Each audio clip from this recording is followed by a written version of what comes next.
আসসালামু আলাইকুম সবাইকে। আশা করি আপনারা অনেক ভালো আছেন, সুস্থ আছেন।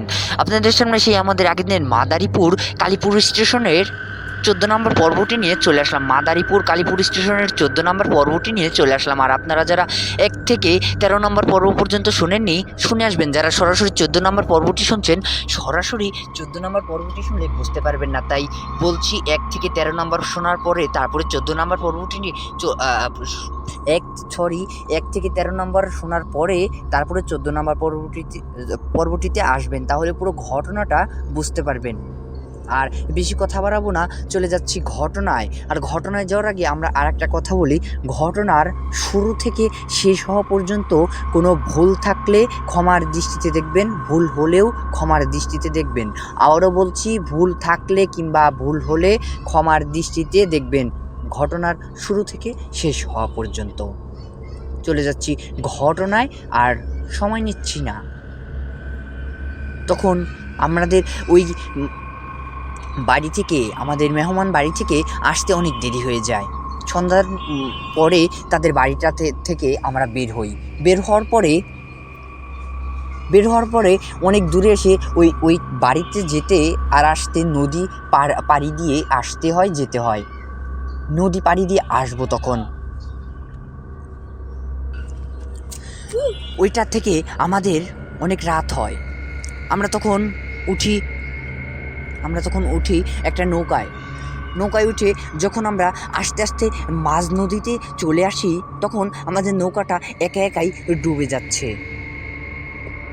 একা একাই কেমন যেন পানি উঠে যাচ্ছে নদীতে, মানে নৌকাতে। তখন আমাদের নৌকাটা একা একাই ডুবে যাচ্ছে। আর অর্ধেক ডুবে যাওয়ার পরে সবাই চারপাশ থেকে নদীর মধ্যে ঝাঁপিয়ে পড়ে, নদীর মধ্যে ঝাঁপিয়ে পড়ে। এরপরে তখন মাঝিও তার পরপরই ঝাঁপিয়ে পড়ে নৌকা থেকে নদীতে ঝাঁপিয়ে পড়ে। এরপরে মাঝি হারিয়ে যায় কোথায়, সঠিক আমি জানি না।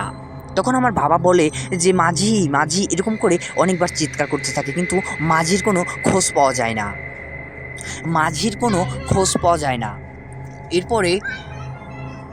এরপরে মাঝিকে আর পাওয়া যায় না। জানি না মাঝিটা কোথায় চলে যায়। ও তখন আমি আর আমার আম্মু অনেক চিন্তিত হয়ে যায় যে এখন আমরা কোথায় যাব। মাঝ নদী, যাইতে পারছি না সামনের দিকে, যাইতে পারছি না আমরা পিছনের দিকে, বুঝতে পারছি না যে এখন আমরা কোন দিকে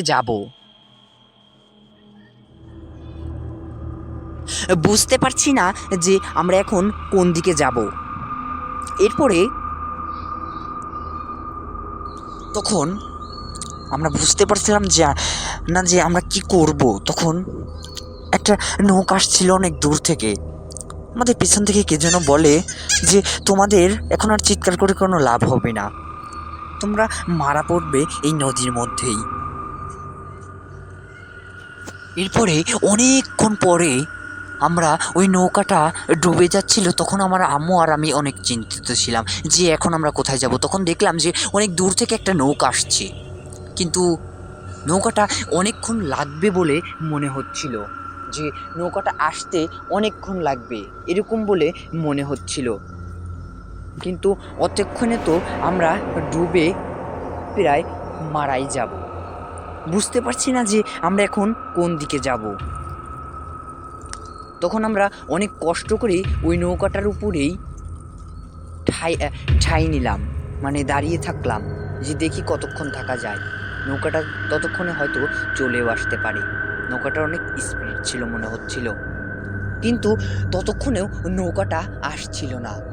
বুঝতে পারছিলাম না যে আমরা এখন কি করব।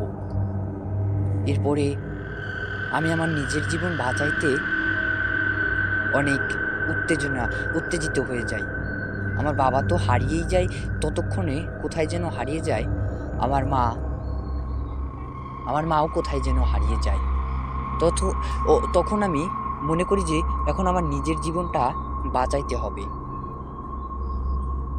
কারণ বাড়িতে তো তখন আমার বউ সন্তান ছিল, বাড়িতে তো অনেক লোক আছে, তাদেরকে দেখাশোনা করতে হবে আমারই। তখন আমি আর চলে আসি।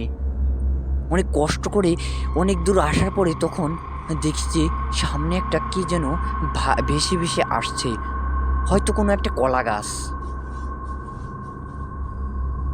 একটা কলা গাছ ভেসে ভেসে আসছিল। কলা গাছটি তখন আমি আমার হাত দিয়ে টেনে নিয়ে আসলাম। হাত দিয়ে টেনে আনার পরে কলা গাছটি হাত দিয়ে টেনে নিয়ে চলে আসলাম আমার কাছে, কিন্তু কলা গাছটিও বেশি সুবিধের ছিল না। কলা গাছটিও পচে পচে যাচ্ছে এরকম বলে মনে হচ্ছিল। বুঝতে পারছি না এখন যে আমি কি করব, কোথায় যাব। তখন দেখি যে কলা গাছটি মানে আমার ভরটা সইতে পারছে। তখন অনেক কষ্ট করে যাচ্ছিলাম,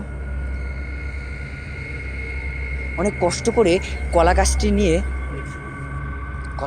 নিয়ে অনেক অনেক সুবিধের বলে তখন আমাকে মনে হলো, যখন আমার ভরটি যখন কলা গাছটি সইতে পারলো, তখন একটু নিজের মনের মধ্যে বিশ্বাস হলো যে এখন আমি একটু বাঁচতে পারবো।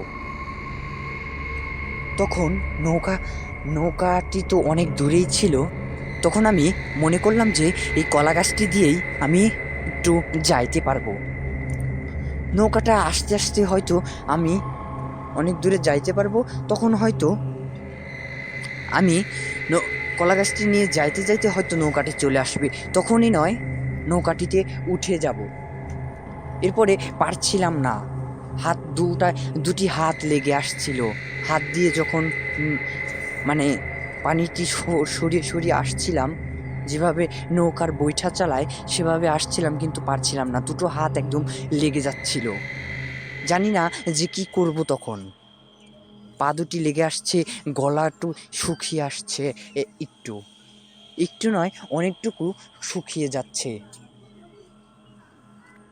এরপরে হাত দুটি লেগে আসছে, গলাটিও শুকিয়ে যাচ্ছিল বেশ। এখন ময়লা পানি তো আর পান করতে পারছি না। আমি বুঝতে পারছি না যে তখন আমি কি করব। প্রায় বুঝতেই পারছি না। তখন আমি অনেক কষ্ট করে হলেও বেঁচে থাকতে হবে আমায়। অনেকটা পথ চলে আসলাম ওই কলা গাছটি নিয়েই। অনেকটা পথ আমি আসি। অনেকটা পথ আসার পরে তখন কলা গাছটিও কেমন যেন হয়ে যাচ্ছিল।